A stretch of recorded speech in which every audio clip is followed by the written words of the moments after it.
Hey. Welcome to $1 Million Equation Podcast. It's your girl, Richelle Shaw. On today's episode, we're going to talk about that crazy stock market, what is going on, and what you should be investing in right now. Your $1 Million Equation lesson is about the most valuable asset you could ever have in your business. Of course, your assignment, what you need to do here in the next week. And then last, of course, my message to Devin. All right, I will see you in just a second. Here we go.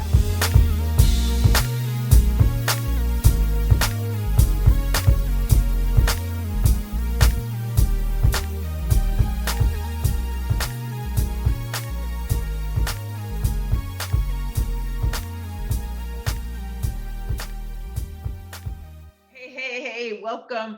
It is your girl, Richelle Shaw, author of The $1 Million Equation. And on this episode today, what's going on in the world? The stock market is falling apart.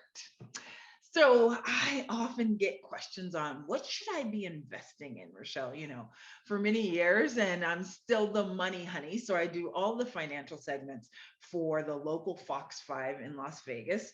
And so as the money honey, the Las Vegas money honey, I would give tips on investing, on retiring, on what you should be looking at. But to be perfectly honest with you, I only have less than 1% of my assets involved in the stock market.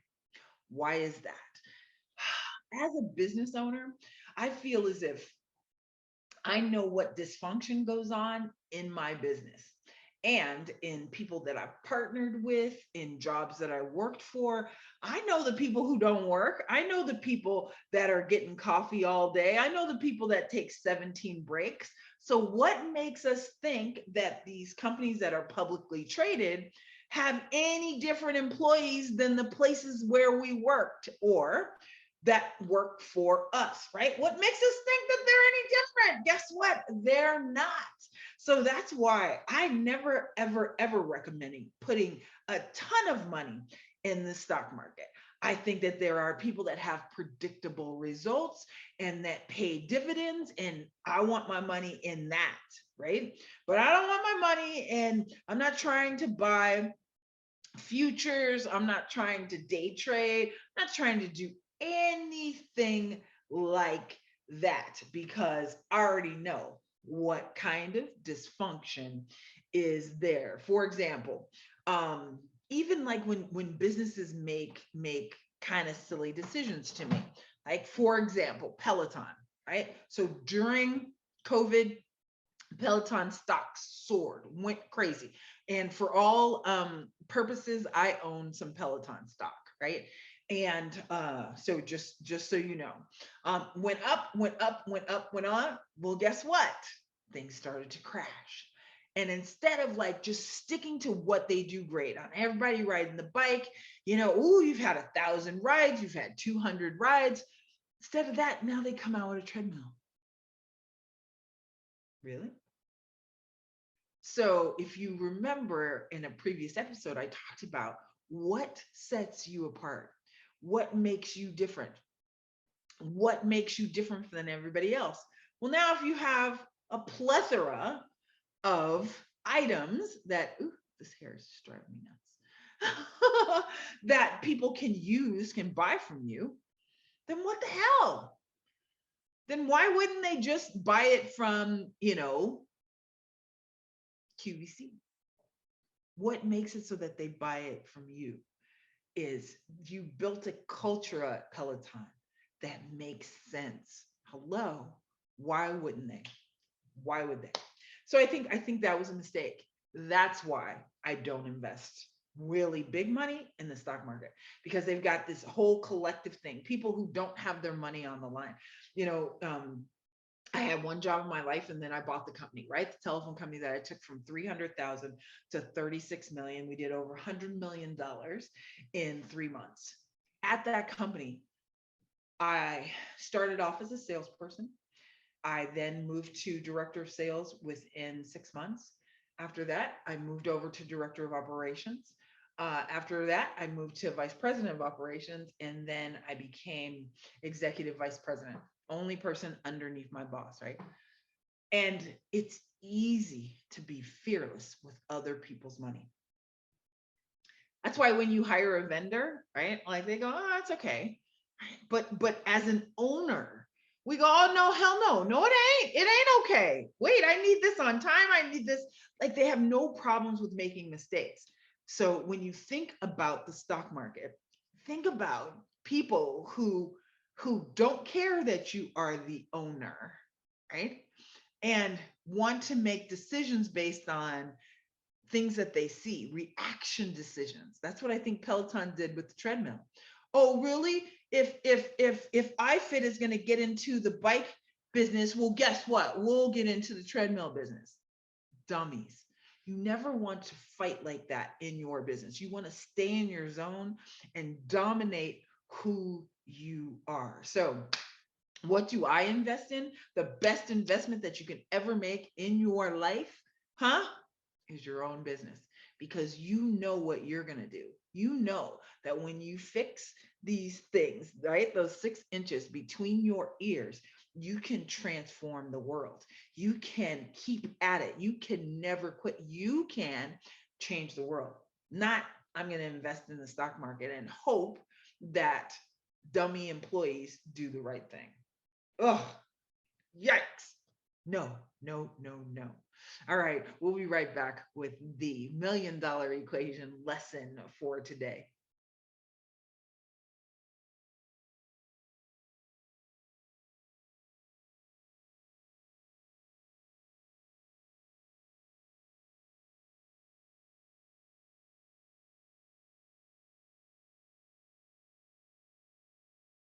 Hey, hey, hey, okay, we're back with the $1,000,000 equation lesson today. And this probably is one of my favorite, right?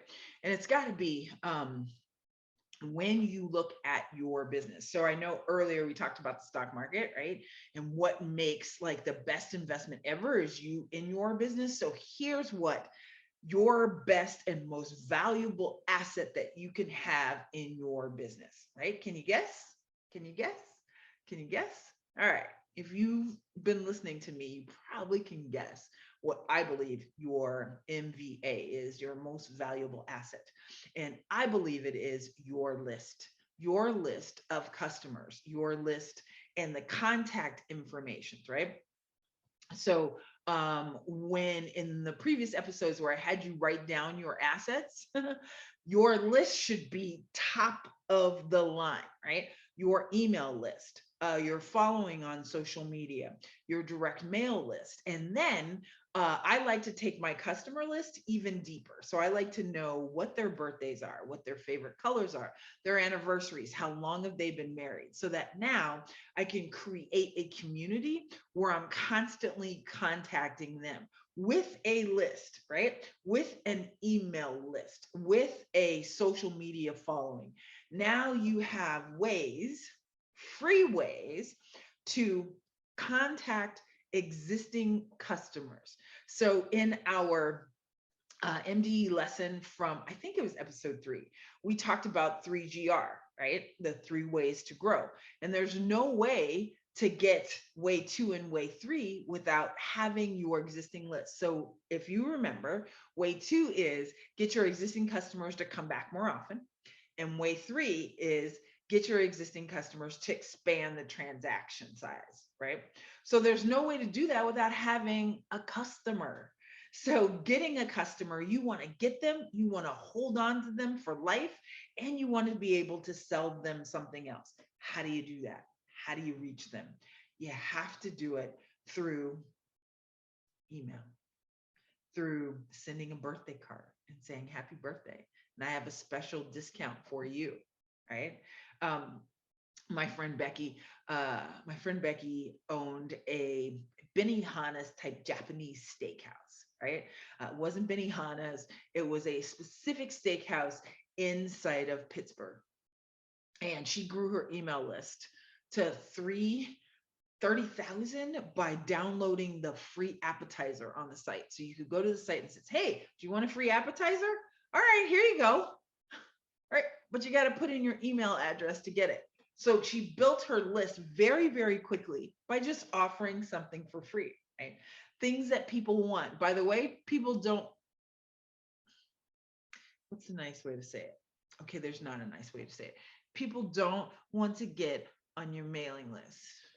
So don't say, join my mailing list. They don't want to. People do not, people do not want a free newsletter. So don't say, get my free newsletter. No, no, they don't want that. You have to give them something that they want. They want access. They want for the restaurant. They want the free appetizer. They want the 2-for-1 coupon. They want for the auto repair. They want the free windshield wipers. Yes. They want free things. So they don't want a free newsletter. Who wants more information that I need to consume? I like to control it. I don't want to fill my email address. That's what they're saying, right? But if you make it something that they really, really want, then they're excited about what you have, especially when you're talking to your ideal target market. Remember, we talked about that a couple of episodes ago. So build your most valuable list so that now you can leverage that list to keep people coming back more often, right? And expanding the transaction. So you do that by one of the things that we did with one of the eye doctors, right? So for years, I only targeted medical doctors and helped them build a cash pay practice. That's all detailed in the book, The $1 Million Equation for Doctors, right? Fun book. But with this optometrist, we went in and I said, okay, so people are already coming in. Yes. He had a 30,000 patient list, 30,000. So we took the top of them, the ones who spent the most money over the last year, and we sent them a deal on, it was 11-11-11. Okay, that's telling you, gosh, that was 11 years ago. It's telling you how old I am, right? But on 11-11-11, we sent a postcard out to those people that were at the top. We had his biggest day in history. And it wasn't because we went to the existing list, but it was because we expanded the transaction, right? So we said you get 11% off of one thing, or you get 22% off of two things, or 33% off of three things. His biggest sales day of history. Of course, now you can do that in email, you can do it on social media, you can do it in so many other ways that don't cost as much money. I remember I had to wrestle him to get the marketing budget so that we could mail it out. And then after it was all done, he was like, can we do it again? Can we do it again? Right? So having a most valuable list, a list can change the game for you. If you are just starting out, then make sure that as people are coming in and you start to convert them into customers, that you're getting all of their contact points.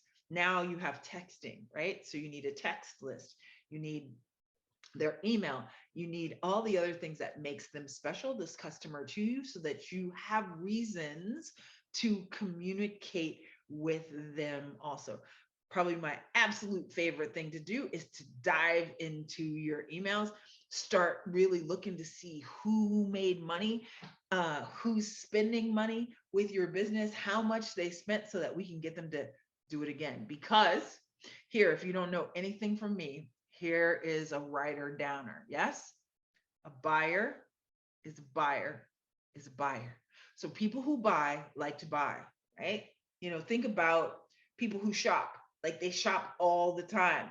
They go and get 4 different colors of the same thing, new shoes, new everything. A buyer is a buyer is a buyer. So that when you know them, you can cultivate your MVA, your most valuable list, right? Your most valuable asset. You can put it into a little scuba and send it all out and get more money instantly. So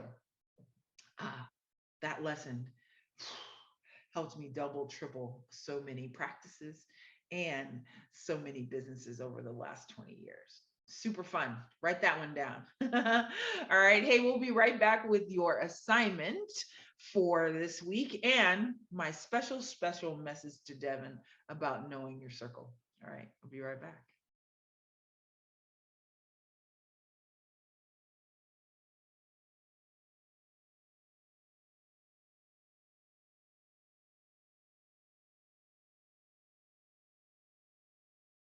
Hey, we are back. We are back today, and I'm here with your assignment. So, what should you be doing this week in your business to move it closer to the $1 million level? So, here is your $1 million equation assignment for this week. Not only should you do what I already taught you in the lesson today, but the second thing is you need to make another list. You're like, Richelle, you're filled with lists. Yes, I love lists. So this list is your top 50 people that could, with one decision, change your business. So the top 50 people with one decision can change your business. So this is where you take your implementation hat off, yes, and you put on your CEO hat, and you start really looking at who can I partner with that has a list of people that I can have access to. Who can I partner with that can go on a stage and mention me and has a group and a following? Why do they get celebrities endorsement deals? Right? When we're recording this, we're right in the middle of basketball season. Yes. And there are so many CarMax commercials that have Steph Curry in them. Why? Because CarMax said, who can we get, right? The number one best shooter of all time, the 3-point leader of the world.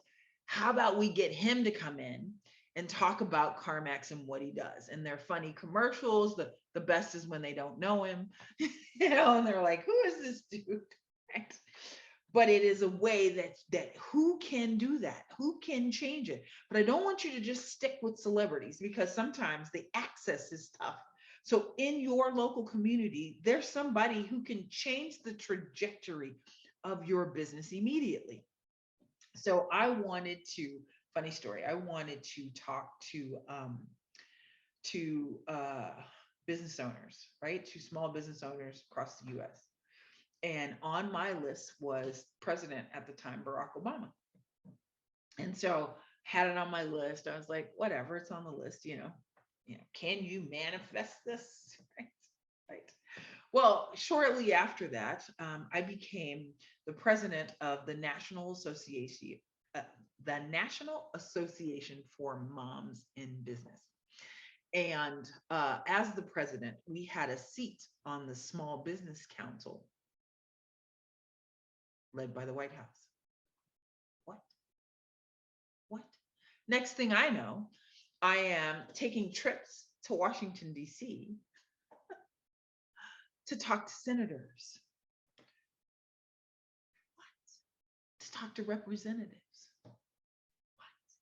All people who could change immediately the trajectory of my business. Next thing I know, I'm at a rally campaign with, you guessed it, Barack Obama. So no matter what your politics are, okay, I don't care, by the way. I really don't. I just like to make money. And it doesn't matter who's president. I'm going to make money either way.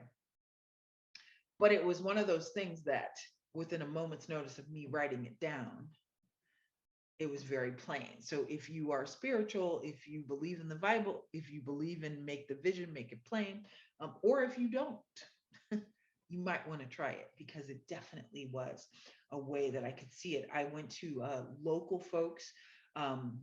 Shortly after that, I got a council member who contacted me and asked me to train every single person who got a new business license in Las Vegas. Me. Reached out to them, showed them what I do. They were like, oh my gosh, this is great, right? So having that list of those influential people will help you really strategize how to build your business super, super duper fast. So that assignment, that is your assignment. Go do it. Go kick some ass. All right. And next is my message for Devin. All right, I'm back with my message for Devin today. You know, this is the segment where I tell my little number one that I love her because I never ever ever want her not to know how much I love her, and a special message for her. So last night I took my little to high school basketball game.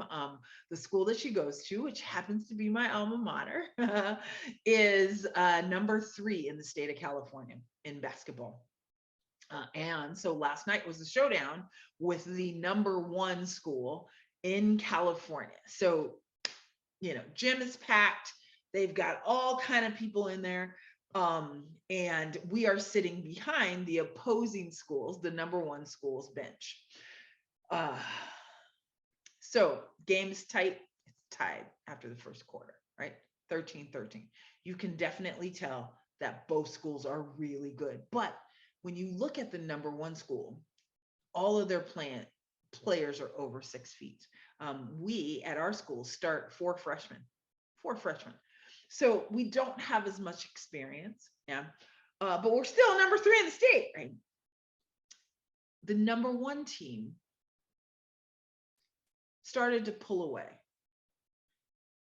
And when they started to pull away, they started getting nasty. So I'm watching the bench, and who got nasty were these assistant coaches. Okay. So they had 5, by the way. They had 5 assistant coaches. We have 1, right? So I happen to know that it's a public school. So these 5 assistant coaches ain't getting paid because they have 2 head coaches and 5 assistants. They're not getting paid, right?